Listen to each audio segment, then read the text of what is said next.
Alright, so this is the Painless Performance wiring kit. It's a 7-circuit ignition hot fuse box. I use it to run anything from my electric fans to my lights, all that, etc.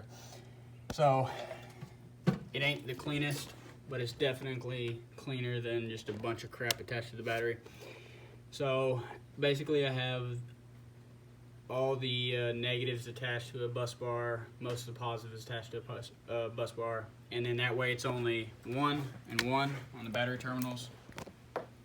And then it comes with some circuit breakers, 2 relays and all that stuff. So that purple one up there, that will actually, I believe, be a pink wire. That goes to any of your fuses that are already ignition hot. So if you got interior lights that are ignition hot, anything, it doesn't take power from that anyways. It takes power from the bus bars, which go straight to the battery. But it doesn't accept power throughout all of it until that fuse gets power. Then it trips it into the rest. So basically, as soon as I start my engine, that's when my lights will get power. Not whenever they will come on, because I still have them running to a switch. But as soon as I flip that switch, boom, it's attached.